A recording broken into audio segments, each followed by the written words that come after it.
For some, it is the sound of liberation. For others, it is the sound of fear.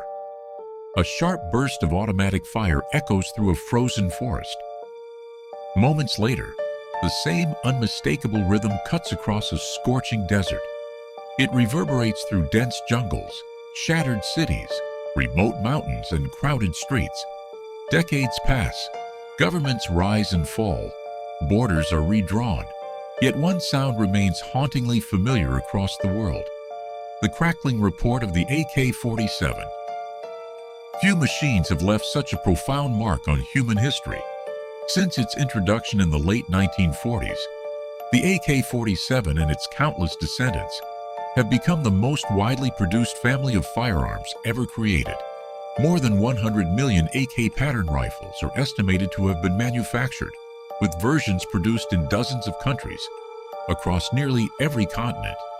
No other military rifle has achieved such extraordinary reach or remained in continuous service for so many generations. Its influence extends far beyond the battlefield. The AK-47 has armed professional soldiers defending national borders, guerrilla fighters challenging powerful armies, revolutionary movements seeking independence, resistance groups fighting occupation, and countless militias operating in some of the world's most dangerous conflict zones. It has appeared in nearly every major conflict of the modern era, becoming as recognizable as the wars themselves. Yet what truly elevated the AK-47 above its competitors was not merely its availability, it was its astonishing reliability. Whether buried in sand, soaked by rain, caked in mud, or frozen beneath layers of ice, the rifle earned a reputation for functioning when many others would fail. In environments where survival depended on absolute dependability, simplicity became its greatest strength. Soldiers often trusted it with their lives because it demanded remarkably little in return. Minimal maintenance, rugged construction, and straightforward operation transformed it from a weapon into a symbol of endurance. Over time, the rifle took on a life of its own. It appeared on national flags and monuments. It became an icon in films, literature, political propaganda, and popular culture. To some, it represented resistance against oppression. To others, it embodied decades of violence and instability. Few inventions have inspired such sharply divided interpretations, while remaining instantly recognizable across the globe. But behind this legendary reputation lies a far more fascinating story. The AK-47 did not emerge from a desire to create the world's most famous rifle. It was born from the ashes of one of humanity's most devastating wars, shaped by desperate military lessons, relentless engineering, and a nation determined never to be caught unprepared again. How did one relatively simple firearm become the defining weapon of the modern age? Why has it endured for more than 7 decades, while countless other military rifles have faded into history? To answer those questions, we must first return to a world shattered by war. A world whose brutal realities created the conditions for the birth of the AK-47. The story of the AK-47 truly begins long before the rifle itself existed. Its origins lie in the smoke-filled battlefields of the Second World War, where millions of soldiers fought across landscapes unlike anything history had ever witnessed. Nowhere was this reality more brutal than on the Eastern Front. Stretching thousands of kilometers from the Baltic Sea to the Caucasus, it became the largest and deadliest theater of the war. The Soviet Union and Nazi Germany hurled millions of men, thousands of tanks, and overwhelming firepower against one another in a conflict defined by relentless offensives, bitter winters, and unimaginable casualties. Entire cities were reduced to rubble, while infantry soldiers often found themselves fighting at surprisingly close ranges, inside forests, villages, factories, and ruined streets. These conditions exposed a critical weakness in the weapons many soldiers carried. The standard Soviet infantry rifle, the Mosin Nagant, was rugged, accurate, and powerful, but it was also a bolt-action rifle, requiring the shooter to manually cycle each round after firing. At long distances, it performed admirably. Yet modern combat was increasingly unfolding within a few hundred meters. where speed and volume of fire often mattered more than extreme range. To compensate, Soviet forces also relied heavily on submachine guns such as the PPSH-41. These weapons offered an impressive rate of fire and proved devastating in close-quarters combat, especially during brutal urban battles like Stalingrad. However, their pistol-caliber ammunition lacked the range and stopping power needed for engagements across open fields or rolling terrain. The Red Army found itself relying on two very different weapons, each excellent in one role but limited in another. Military planners recognized a growing gap between the long-range power of traditional rifles and the short-range effectiveness of submachine guns. What was needed was a weapon capable of bridging that divide, a firearm light enough for rapid fire, yet powerful enough to engage enemies at the distances where most firefights actually occurred.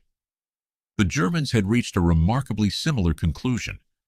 Years of battlefield experience led German engineers to develop an entirely new concept: the assault rifle, chambered for an intermediate cartridge that balanced recoil, controllability, and effective range.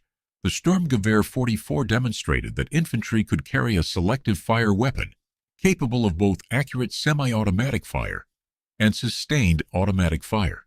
Although introduced too late to alter Germany's fate in the war, its underlying philosophy captured the attention of military observers around the world.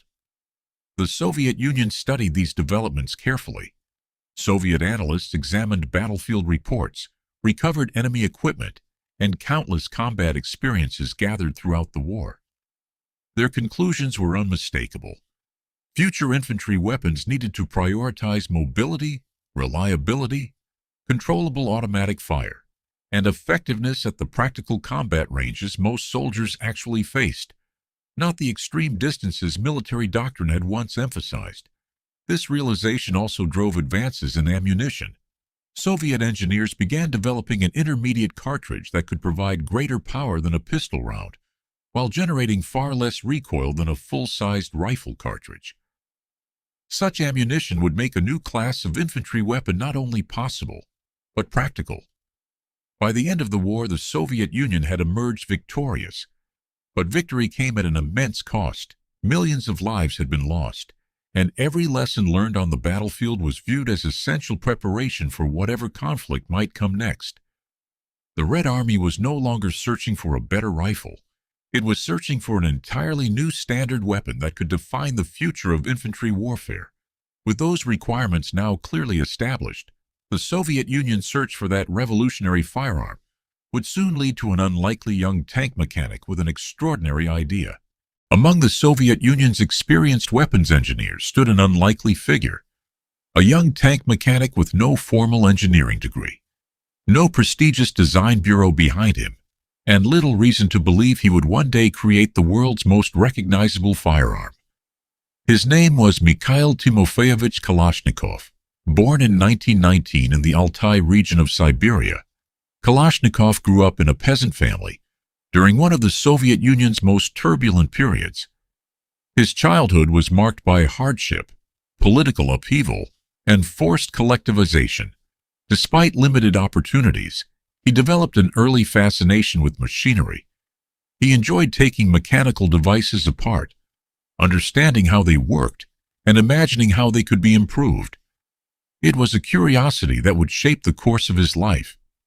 When he joined the Red Army in the late 1930s, Kalashnikov served not as a gunsmith, but as a tank mechanic and later a tank commander. His technical aptitude quickly became evident, earning him recognition for small mechanical innovations designed to improve military equipment. Yet it was the outbreak of the Second World War that would alter his destiny forever. In October 1941, during the fierce fighting near Bryansk, Kalashnikov was seriously wounded when his tank came under attack during the German advance toward Moscow. As he recovered in a military hospital, he listened to the conversations of wounded Soviet soldiers. Again and again, they complained about the shortcomings of their weapons and the advantages enjoyed by German firearms in certain combat situations. Those discussions left a lasting impression. Kalashnikov later recalled that he did not set out to create a famous weapon. Instead, He wanted to build a rifle that would better serve the ordinary Soviet soldier. During his recovery, he began sketching mechanical ideas and studying existing firearm designs, driven more by practical problem-solving than by ambition. His earliest attempts were far from perfect. One of his first projects was a submachine gun prototype, followed by a light machine gun design. Neither entered mass production, but both proved invaluable learning experiences. Each design taught him lessons about reliability, manufacturing, recoil management, and the realities of military requirements. More importantly, they brought him to the attention of Soviet weapons authorities, who recognized his remarkable talent despite his unconventional background. By the mid-1940s, the Soviet military had begun searching for a new rifle chambered in the recently developed 7.62 by 39 mm intermediate cartridge. The goal was ambitious: combine the firepower of a submachine gun with the range and effectiveness of a traditional rifle in a single, practical weapon. Several accomplished designers entered the competition. Prototype rifles from engineers such as Alexei Sudayev, Georgy Shpagin, and others were carefully evaluated through rigorous military trials. Reliability, accuracy, durability, ease of production, and battlefield performance all mattered. The winning design would become the future standard weapon of the Red Army. Kalashnikov's submission stood out not because it introduced entirely new mechanical principles, but because it blended proven ideas into an exceptionally practical system. Drawing inspiration from earlier firearm concepts while refining them into a rugged and dependable package, his rifle emphasized simplicity above all else. Components were designed to function even when exposed to dirt, mud, dust, and harsh weather, conditions that Soviet soldiers knew all too well. The evaluation process was extensive. Design revisions followed multiple rounds of testing, with engineers making continual improvements based on military feedback. Rather than treating criticism as failure, Kalashnikov embraced it as part of the design process. Each modification strengthened the rifle's performance, bringing it closer to the demanding standards required for military service. In 1947, the design that emerged from these trials received official approval. Its designation reflected the year of its acceptance: Automat Kalashnikova, 1947, more commonly known as the AK-47. For Kalashnikov, winning the competition was an extraordinary achievement, but creating a successful prototype was only the first step. The real challenge now lay ahead: transforming an experimental design into a weapon that could be manufactured by the millions while maintaining the reliability that had earned it victory. Designing a successful prototype was one achievement.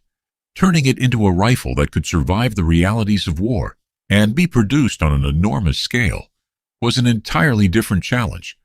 From the very beginning, the AK-47 was never intended to be the most sophisticated rifle in the world.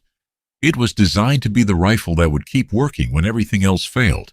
At the heart of the weapon was a long-stroke gas piston operating system. Every time a round was fired, expanding gases were redirected through a small port near the barrel, driving a piston that remained permanently connected to the bolt carrier. This powerful rearward motion extracted the spent cartridge, cocked the hammer, and chambered the next round in one smooth cycle. The system was robust rather than delicate. Unlike mechanisms that relied on tight tolerances and precisely fitted components, the AK's moving parts had plenty of room to operate, even when dirt, carbon, or debris entered the action. It sacrificed a degree of refinement in exchange for extraordinary dependability. Equally important was its rotating bolt. As the bolt carrier moved forward, the bolt rotated into locking recesses inside the receiver, creating a strong and secure lockup before each shot.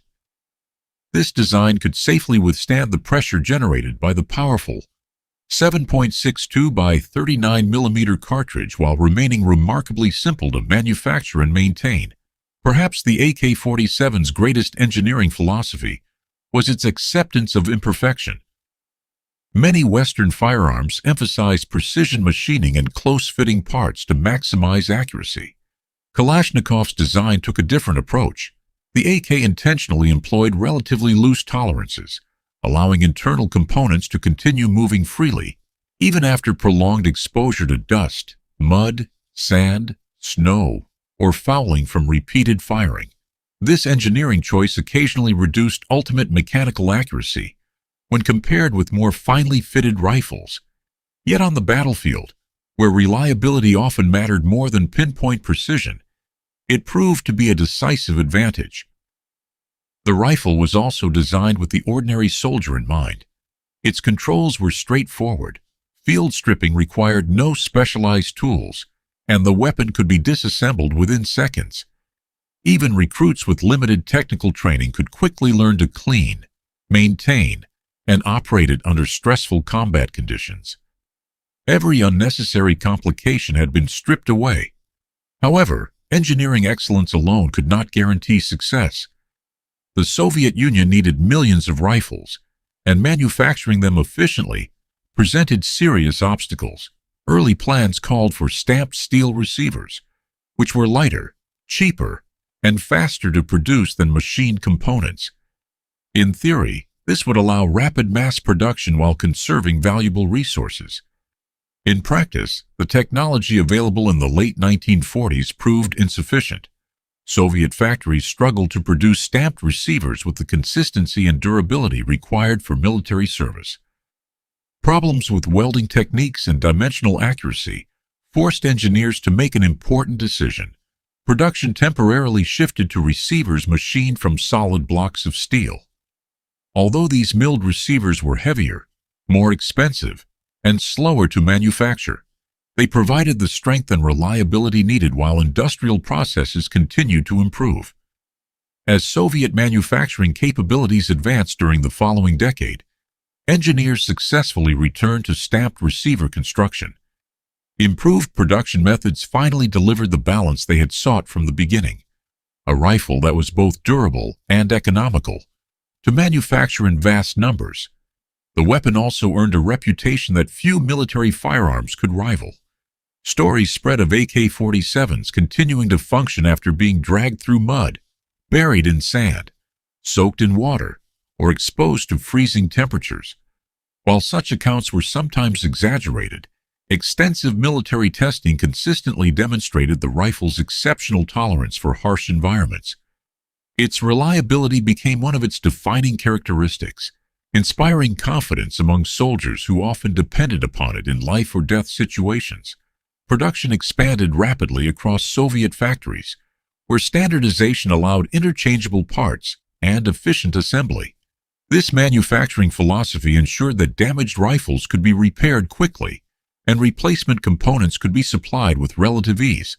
The design was not merely engineered for combat, it was engineered for an industrial nation preparing for prolonged military readiness. Engineers did not stop refining the platform. Experience gained from early production led to continuous improvements, culminating in the development of the AKM. Featuring a lighter stamped receiver, manufacturing refinements, and several practical upgrades, it preserved the core principles of Kalashnikov's original design, while making the rifle even more efficient to produce and easier to carry. By combining mechanical simplicity, battlefield reliability, and industrial practicality, the AK-47 had evolved into far more than an innovative firearm. It had become a weapon capable of equipping entire armies. Now, with production firmly underway and confidence growing in its design, the rifle was finally ready to face the only test that truly mattered: the battlefield. No weapon earns its reputation in a factory. Blueprints can promise reliability. Engineers can perfect mechanical systems. Military trials can demonstrate performance under controlled conditions. But only combat reveals whether a rifle truly deserves the confidence placed in it. For the AK-47, the test came during the tense opening decades of the Cold War. As the Soviet Union rearmed after the Second World War, the AK-47 gradually replaced older rifles within Red Army units. At the same time, Moscow began supplying the weapon to Allied Warsaw Pact nations and friendly governments, seeing small arms not only as military equipment, but also as instruments of strategic influence. The rifle's spread was closely tied to the growing rivalry between East and West, where proxy conflicts increasingly replaced direct confrontation between the superpowers. One of the earliest conflicts to showcase the new rifle was the Hungarian Revolution of 1956, when Soviet forces entered Budapest to crush the nationwide uprising. Photographs captured Red Army soldiers carrying the unfamiliar curved magazine rifle. Although the AK-47 was still relatively new, observers immediately recognized that the Soviet military had introduced a weapon unlike the bolt-action rifles that had dominated previous wars. In the narrow streets of the Hungarian capital, where close-range engagements unfolded rapidly, the rifle's selective fire capability offered a significant advantage. The AK also appeared in other Cold War flashpoints, as Soviet influence expanded across Eastern Europe, Asia, and the developing world. Each deployment provided valuable battlefield experience, confirming that the rifle performed consistently under demanding operational conditions. But it was the jungles of Southeast Asia that would cement its legendary status. When the Vietnam War escalated during the 1960s, North Vietnamese forces and the Viet Cong increasingly relied on AK pattern rifles, supplied by the Soviet Union and China. The dense vegetation, tropical humidity, heavy rainfall, and muddy terrain created one of the harshest environments imaginable for any firearm. Here, the AK-47 demonstrated exactly what its designers had intended. Its generous internal clearances allowed it to continue functioning despite dirt, moisture, and carbon buildup. Soldiers often found that the rifle required relatively little maintenance to remain operational. In an environment where cleaning opportunities were limited and survival depended on dependable equipment, this reliability became a decisive advantage.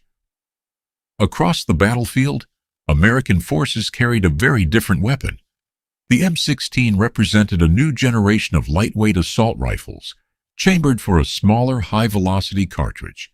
It offered several advantages over the AK-47, including lower recoil, greater ammunition capacity per soldier due to lighter cartridges, and generally superior accuracy at typical combat ranges.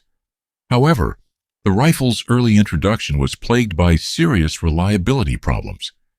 Initial ammunition changes, inadequate maintenance training, and the mistaken belief that the weapon required minimal cleaning contributed to malfunctions during some of the war's earliest years.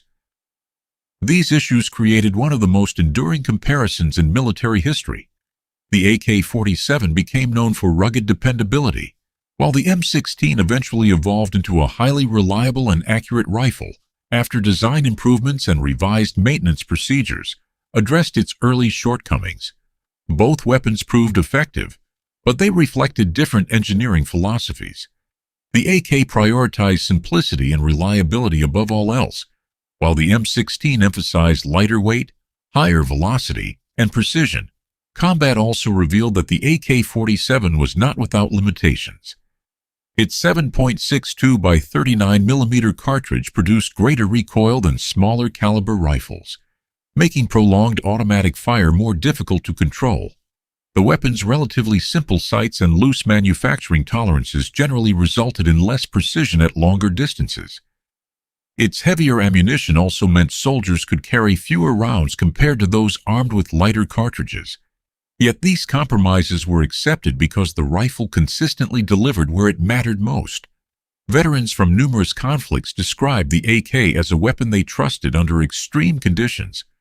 It could withstand neglect, rough handling, and unforgiving environments while remaining functional.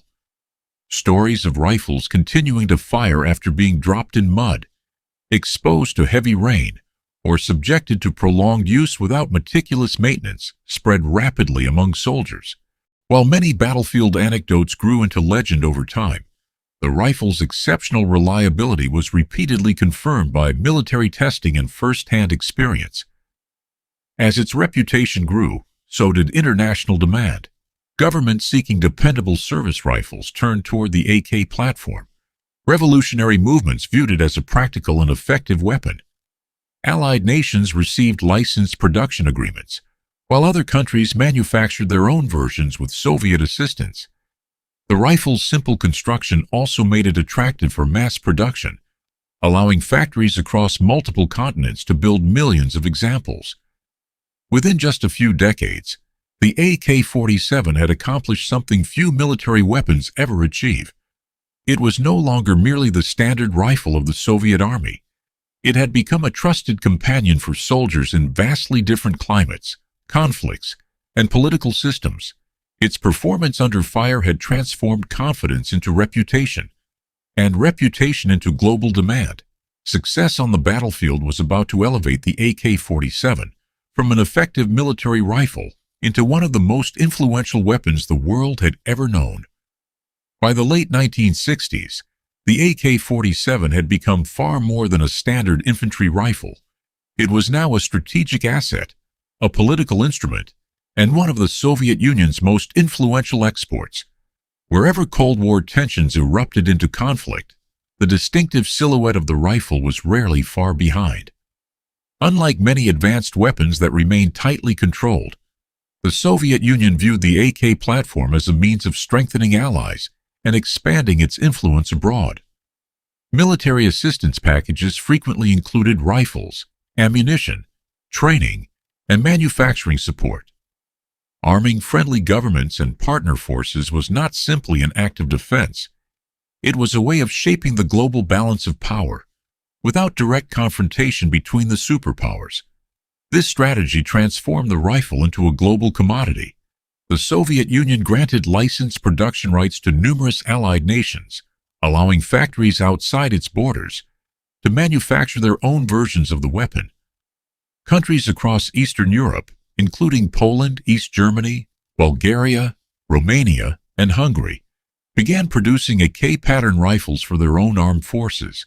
Beyond Europe, China developed the Type 56, while nations such as North Korea, Egypt, Yugoslavia, and later several others created variants adapted to their own industrial capabilities and military requirements. Each version reflected local manufacturing techniques, but the underlying principles remained remarkably consistent. Simplicity, durability, and reliability made the design adaptable to factories with varying levels of industrial sophistication.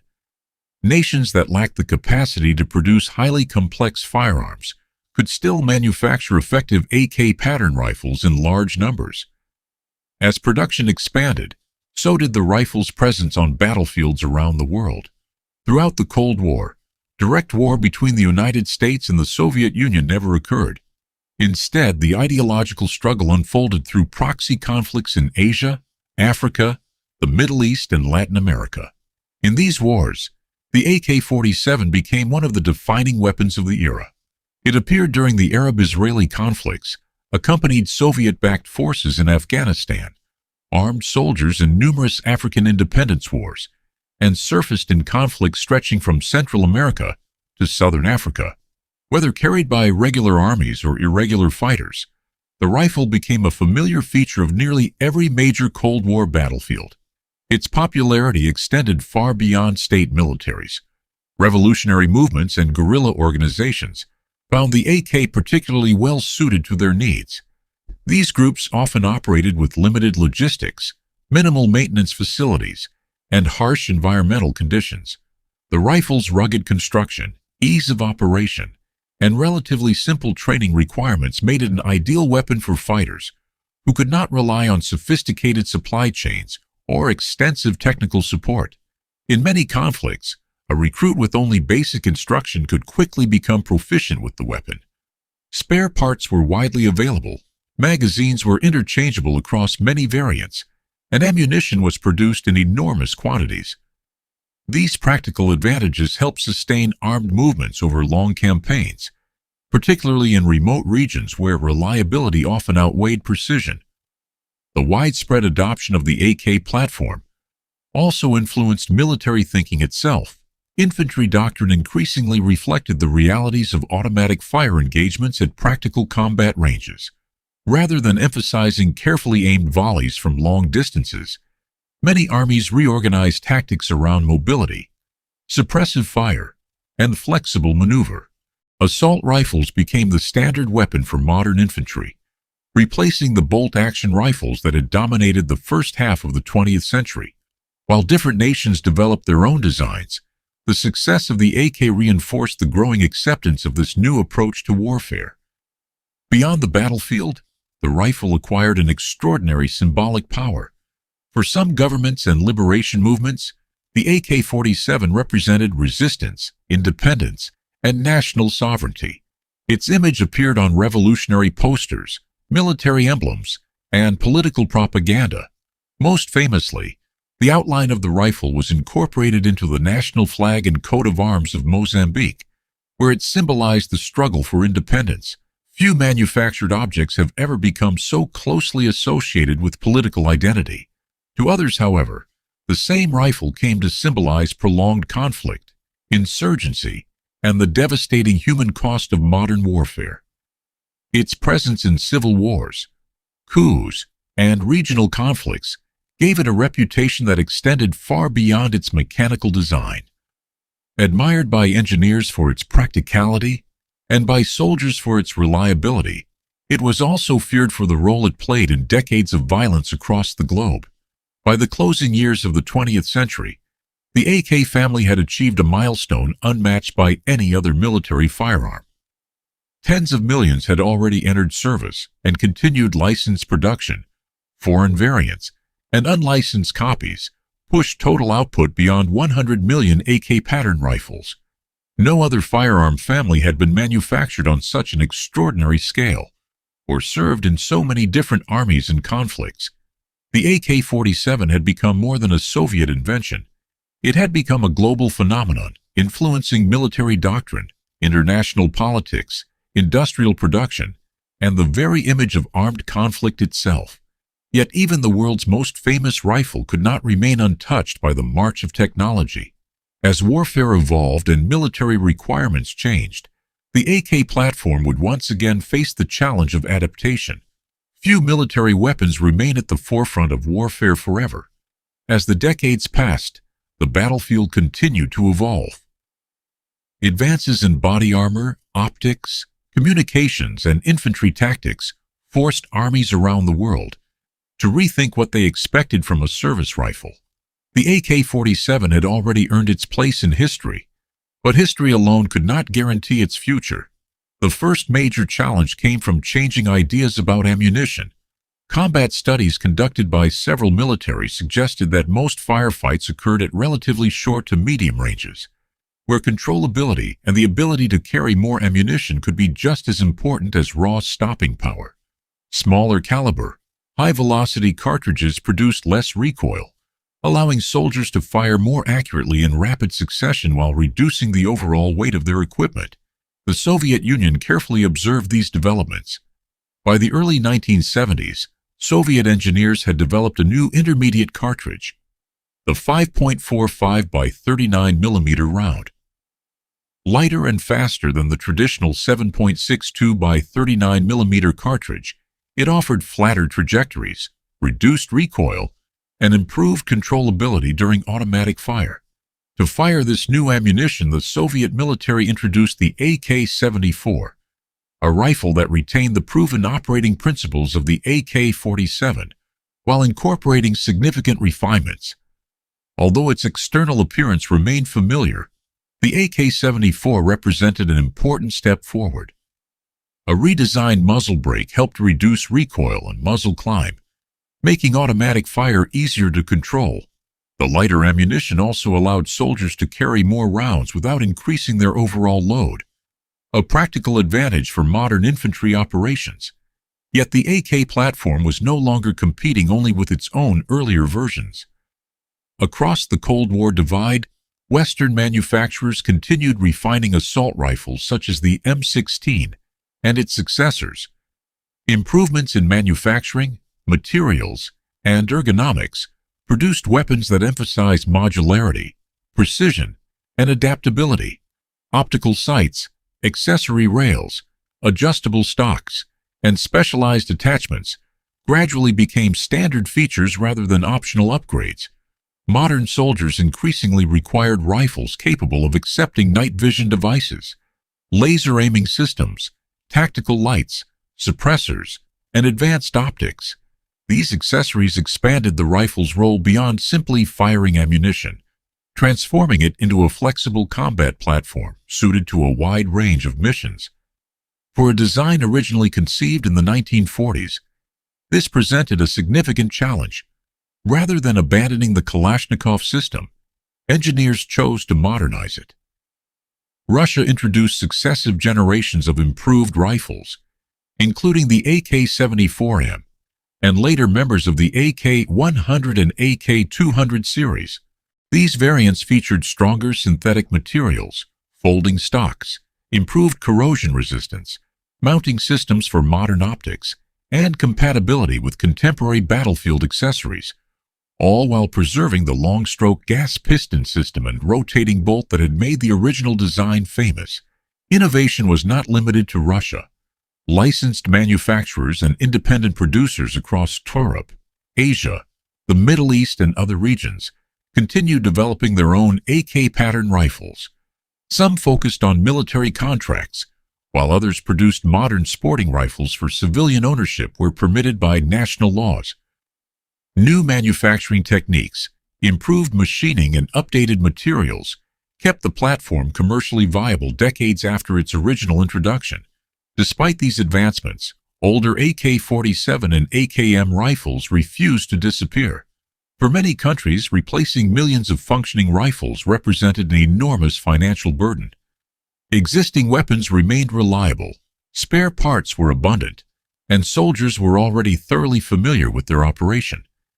In many cases, upgrading existing rifles proved more practical than purchasing entirely new systems. The rifle's reputation for durability also continued to influence procurement decisions. Nations operating in deserts, jungles, mountains, or regions with limited logistical support often valued rugged reliability above cutting-edge technology. While newer rifles might offer greater modularity or improved ergonomics, the AK platform's ability to function under harsh conditions remained one of its strongest advantages. By this stage, the Kalashnikov system had become something far greater than a single firearm model. It was now an entire family of weapons that had adapted to changing military doctrine, technological innovation, and shifting geopolitical realities without abandoning the engineering philosophy that defined its origins. New calibers, improved materials, and modern accessories had ensured that the platform remained relevant while preserving the mechanical simplicity that generations of soldiers had trusted. Instead of fading into obsolescence like so many military weapons before it, the AK platform had achieved something remarkably rare. It evolved continuously, securing its place as one of the longest-lasting and most influential weapon systems ever created. By the time the AK-47 entered its 7th decade of service, it had already accomplished something no military planner in 1947 could have imagined. It was no longer simply a rifle. It had become an engineering benchmark, a cultural symbol, a political icon, and one of the most recognizable objects of the modern era. Few inventions, military or civilian, have crossed so many borders, influenced so many societies, or remained relevant for so long. Its impact on firearm design alone is impossible to ignore.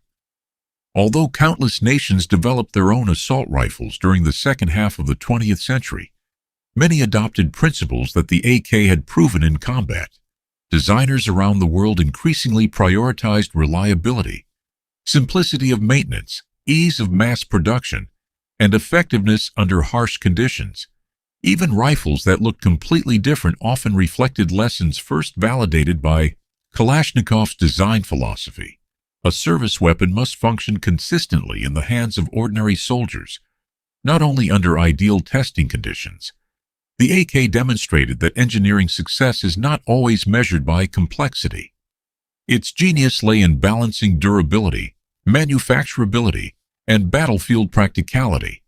Rather than pursuing mechanical perfection, it embraced practical reliability. This philosophy continues to influence firearm engineers, military procurement officials, and defense manufacturers, who understand that a weapon's true value is measured by its performance under real-world conditions. Yet the rifle's legacy extends far beyond engineering. Across the world, the AK-47 became a powerful political symbol. During the second half of the 20th century, numerous revolutionary movements adopted the rifle as an emblem of armed resistance. In regions emerging from colonial rule or struggling through civil conflict, it came to represent determination, self-defense, and national liberation. Its silhouette appeared on propaganda posters, military insignia, commemorative monuments, and countless public displays intended to celebrate independence or revolutionary struggle. Its most enduring national symbol can be found in Mozambique, whose flag prominently features an AK pattern rifle, alongside a hoe and a book. The image reflects the country's war of independence and remains one of the few national flags in the world to depict a modern firearm. Whether viewed as a symbol of freedom or conflict, its presence illustrates the extraordinary place the rifle occupies in political history. Beyond politics, the AK entered global popular culture. It appeared in films, television, novels, documentaries, video games, and works of art, becoming instantly recognizable even to people with little knowledge of firearms. The rifle's distinctive curved magazine and unmistakable silhouette evolved into visual shorthand for modern warfare itself. In many ways, it became one of the defining symbols of the 20th century, standing alongside tanks, fighter aircraft, and nuclear missiles as an icon of an era shaped by global conflict. Remarkably, production never truly stopped. Decades after its original introduction, factories around the world continue manufacturing AK pattern rifles in both military and civilian configurations. Some are built under official licenses, while others reflect local adaptations and indigenous manufacturing. Advances in materials, machining, and production methods have modernized the platform, yet its core operating principles remain largely unchanged, a testament to the strength of the original design. This longevity has fueled an enduring debate. To engineers and military historians, the AK-47 is often celebrated as one of history's greatest examples of practical industrial design, a weapon whose simplicity solved extraordinarily complex battlefield problems. To many soldiers, it represents reliability and survival under the harshest imaginable conditions. At the same time, critics see a different legacy. Because of its enormous availability and widespread use in conflicts across nearly every continent, the rifle has become closely associated with war, insurgency, terrorism, organized violence, and human suffering. For countless communities, the sound of an AK is inseparable from memories of loss and destruction. Its extraordinary success as a weapon has inevitably tied its legacy to the devastating consequences of armed conflict. Perhaps that contradiction explains why the AK-47 continues to fascinate the world. It stands as both a masterpiece of engineering and a reminder of humanity's capacity for war. Admired for its design, feared for its purpose, and recognized almost everywhere on Earth, it has become far more than a military firearm. It is a historical artifact whose influence reaches into politics, culture, technology, and collective memory. After shaping generations of warfare and leaving its mark on the modern world, one final question remains. What does the AK-47 ultimately represent? The story of the AK-47 is not simply the story of a firearm. It is the story of how a single invention, born from the devastation of the Second World War, reshaped the course of modern history. What began as the Soviet Union's search for a more effective infantry weapon became one of the most influential engineering achievements of the 20th century. Guided by the practical vision of Mikhail Kalashnikov and refined through relentless testing, the rifle embodied a philosophy that valued reliability over complexity, function over perfection, and simplicity over sophistication. Those principles proved extraordinarily successful. From frozen battlefields to scorching deserts, from dense jungles to crowded cities, the AK-47 earned a reputation for performing under conditions that challenged both soldiers and machines. Its rugged construction and straightforward design allowed it to outlast generations of military equipment. serving not only professional armies, but also countless movements, governments, and organizations across the world. Yet its influence extended far beyond military technology. The rifle became intertwined with revolutions, Cold War rivalries, struggles for independence, and shifting geopolitical alliances. It appeared on national symbols, inspired engineers, shaped infantry doctrine, and became instantly recognizable across cultures. Few manufactured objects have ever left such a profound imprint on politics, warfare, and global history.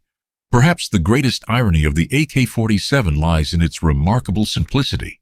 Mechanically, it is not the most complex rifle ever designed.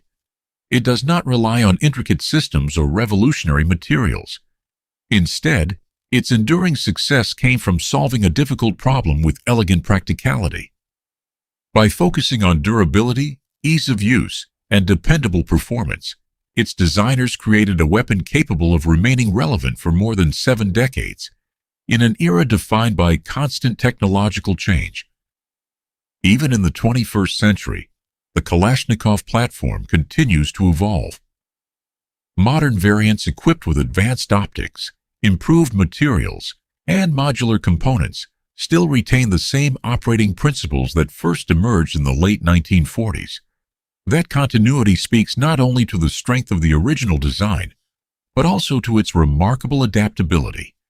And yet, no discussion of the AK-47 can ignore the human cost that accompanies its legacy. For some, it represents resilience, liberation, and engineering brilliance. For others, it is a symbol of conflict, instability, and generations of violence. Its reputation is built not only upon the ingenuity of its design, but also upon the countless battlefields where it was carried and the millions of lives forever shaped by its presence. That is the enduring paradox of the AK-47. It stands as one of history's greatest examples of practical engineering, while simultaneously serving as a powerful reminder of the destructive potential of human conflict. More than any technical specification or production figure, that contradiction defines its place in history. The story of the AK-47 is ultimately not just about a rifle, but about how one invention changed warfare, politics, and history on a global scale.